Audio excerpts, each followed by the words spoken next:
Hi, I'm Alexa. I was married to Peter for 8 years, but we got divorced a year ago. He confessed to having an affair with his ex-girlfriend from college for about 3 years. I never saw it coming, especially since we had a 4-year-old daughter. It was unbelievable, but it was true. We ended up getting divorced, and I decided to raise our daughter on my own. Peter married his ex-girlfriend, Mandy, a few months after our divorce was finalized. I found out about his wedding from his friends as we didn't keep in touch after the divorce. I got full custody of our daughter, and Peter only visited her on weekends under my supervision. After his wedding, he stopped visiting altogether.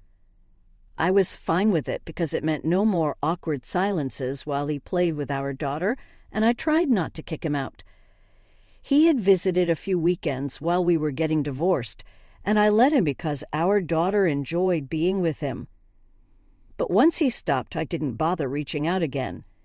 It's been close to a year since our divorce was finalized, and I haven't seen him in about 8 months. Since then, I've been focusing on work and raising my daughter.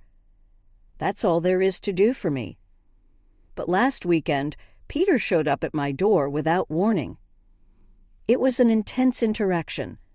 When I opened the door, I thought he was there to see our daughter, but he wanted to talk to me. I found it strange because we hadn't had anything to talk about for almost a year. Still, I let him continue. He told me Mandy was planning on pressing charges against me if I didn't give them full custody of our daughter soon. She believed I couldn't provide for our daughter as well as they could, and that I was depriving her of a comfortable childhood. Peter demanded I hand over our daughter right away and assured me they would complete the legal procedure soon. According to Mandy, I was incapable of raising her on my own. I flew off the handle and slammed the door shut in his face, telling him to get lost unless he wanted me to call the cops. I couldn't believe he thought he could demand our daughter after ignoring us for almost a year. I wasn't fazed by Mandy's threats because they were baseless. She couldn't press charges against me for neglect just because I was a single mother. But I was scared of Peter returning and reminding my daughter of his existence. It had been hard enough to get her to forget about him without telling her the truth. I also didn't like the idea of Peter having any access to me. His demands were creepy, and it was concerning that he didn't see anything wrong with what he was suggesting. So I decided to move in with my parents for a while until I felt safe enough to live on my own. It was convenient because my nanny could take a break. 2 days after Peter's reappearance, I moved in with my parents and have been living with them since.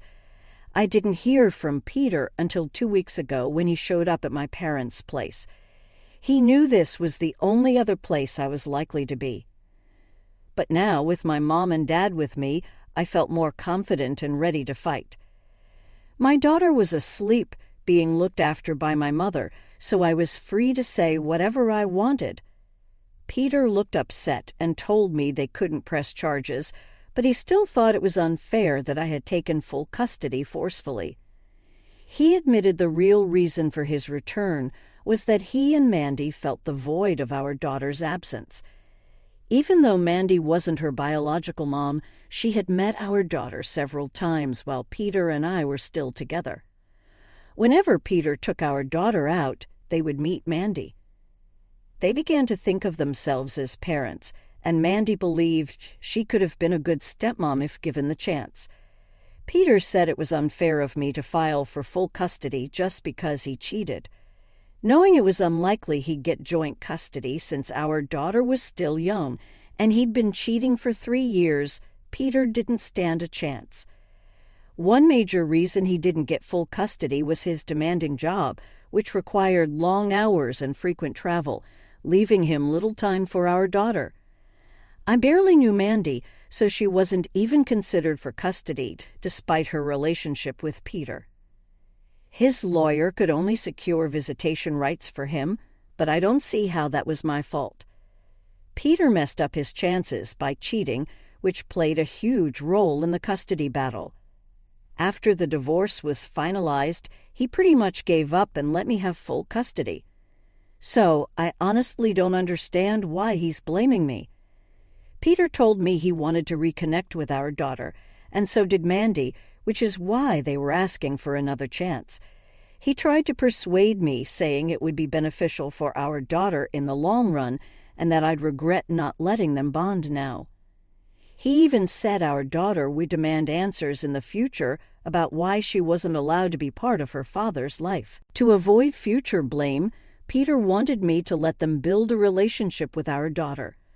Despite his infidelity, he insisted he'd always been a good father and Mandy was desperate to see her one more time. I didn't know what to say at the time, but I knew I didn't feel comfortable letting them be around my daughter. I had zero trust or faith in them on a personal level. My husband had betrayed me and lied to me for 3 whole years, and I hadn't let go of that yet. Mandy had been with him all along, so for them to ask to be a part of my daughter's life seemed ridiculous. I didn't know if I did the right thing, but I told Peter it was too late to change the past. He needed to accept that our daughter wasn't his anymore because he'd been absent for the last 8 months of her life.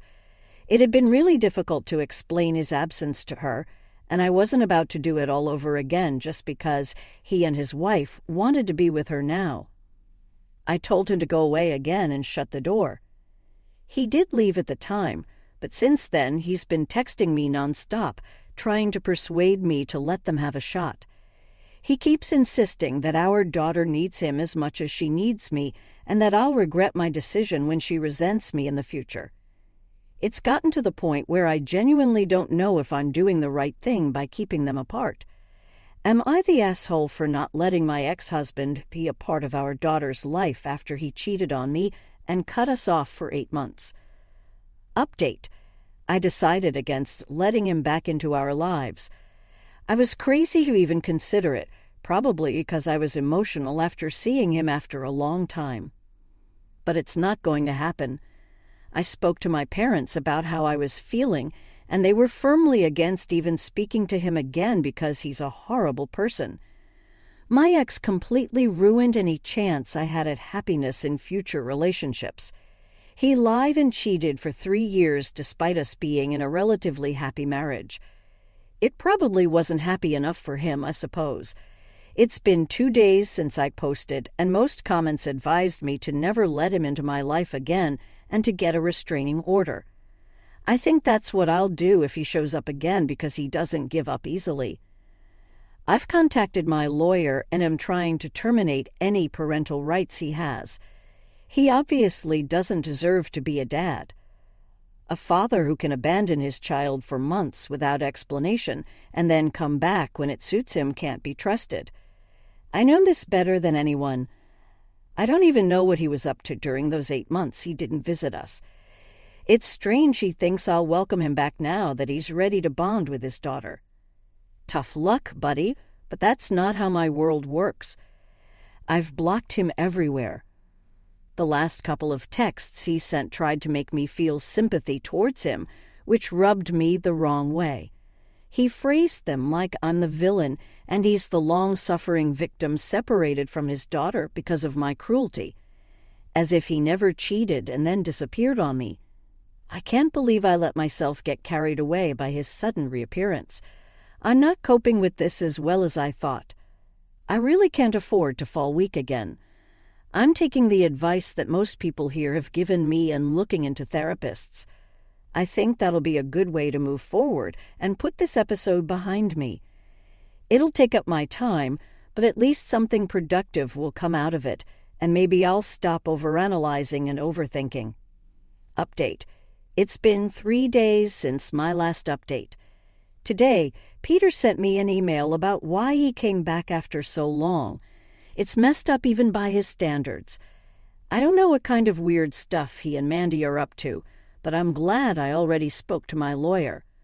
We're ahead of him because some things he said were concerning. In the email, he told me that after the divorce was finalized, Mandy told him she didn't want him to be in touch with me anymore. So he gave up custody of his daughter and decided to focus on his married life.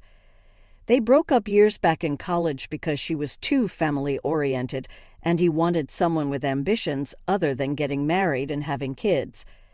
But they both changed over time. They reconciled a couple of years ago at a reunion, realized they'd messed up by breaking things off, and started an affair. She dumped her boyfriend, and Peter claimed he wanted to tell me. But by the time he mustered up the courage, I was already pregnant. The longer he postponed telling me, the more difficult it became. With time, Mandy started feeling attached to our daughter, so it got complicated for him. He let it continue that way for 3 years until he realized what he was doing was messed up. He needed to clean up his act or else live a lie for the rest of his life. So he told me, and the divorce happened. He gave up custody of his daughter because he wanted to devote all his time to being a good husband to Mandy. Unfortunately, over time they realized Mandy still wanted a family, but she was too old to conceive without facing health complications during pregnancy. They decided that instead of trying for a baby of their own, they'd ask me to co-parent Peter's child. That's why he visited me that day. But when I refused to be intimidated into handing over my daughter, he tried a less threatening, more manipulative approach, which didn't work either.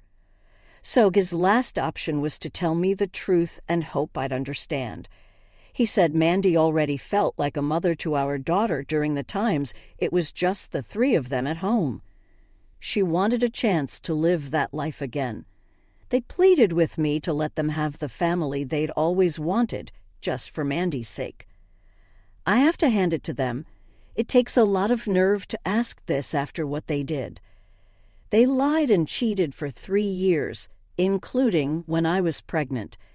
Yet they expected me to be kind and let them build a relationship with a child they discarded less than a year ago. They could have adopted or chosen surrogacy, but instead they tried to intimidate me into giving up my daughter. This is my daughter we're talking about, not something to pass around at their convenience. I knew they were crazy, but this is too much, even for them. I'm glad I spoke to my lawyer and forwarded that email. It's insane to think I'd agree to this under any circumstances. I can barely wrap my head around it. I'm relieved my daughter isn't old enough to understand this. If it were happening to someone else, I'd wonder what was going through their heads while planning this. It's absurd, but my priority now is keeping us safe. I don't trust them at all. After that email, they've proven they don't deserve trust. Update. My lawyer contacted Peter and told him the petition to terminate his parental rights was filed. He needs to sign it soon to avoid another custody battle, which benefits no one. Naturally, he didn't take it well. A couple of hours ago, Peter and Mandy showed up at my parents' place as I was leaving for work. I told them to stay off our property or I'd call the police. They moved back onto the street but were stubborn. Mandy said I was destroying my daughter's future by being egoistic, claiming I couldn't raise her alone. Her words infuriated me. I screamed at her because she had no right to lecture me on what my daughter needs or what family is. She ruined our happy family, and Peter went along with it. Now they're back, wanting to play happy family with my daughter. Even someone in an asylum would find that ridiculous. I can raise my daughter alone. I have a job and make enough money to give her a good life. As for family, I'm enough for her now. Maybe I'll marry again in the future, and she'll have a father. But for now, I'm all she needs. Once again, they cut off this same daughter for almost a year when they didn't want her. I feel like suddenly I'm not good enough of a mother for her. Both of these people are so stupid and delusional that it's painful to even think about. When I told them to leave because I was late for work, Mandy threw a tantrum right there on the street. She sat down and insisted she wouldn't move until I let her see my daughter. It was ridiculous. I asked Peter to move her, but he sat down beside her. If I hadn't been so upset, I might have laughed. Finally, my dad called the cops and they were removed forcefully. They kept arguing and threatened to protest, claiming I was depriving my daughter of a happy life on purpose. That word, deprive, triggered me. I'm doing my best for my daughter. When she grows up, she'll appreciate that I didn't let her psycho dad take over her upbringing. Who's to say she'd be safe with them? They could literally abduct her if they felt like it. They've proven they have no concern for anyone else. I let them know exactly what I thought of them, but they insisted I was keeping them apart out of a personal vendetta. After what they did to me, who wouldn't feel this way? The arguing went on until the police showed up and took them away. They showed no regret for their behavior and threatened to return, saying they wouldn't let me keep them away from their daughter. Feeling paranoid, I decided to stay home and file for a restraining order today. Their behavior scared and amused me at the same time. I'm moving to a new apartment soon because none of my old addresses feel safe anymore. Peter doesn't know where I live now, thanks to the restraining order. I have full custody of my daughter. These past few weeks have been tense. My ex-husband harassed me with texts from multiple numbers, and Mandy spread nasty rumors. They tried to bring me down, but it didn't work. I've told my friends not to mention them to me again, nor share anything about me with them. My daughter is okay, I'm okay, and that's all that matters. I'm all the family she needs, and the same goes for me.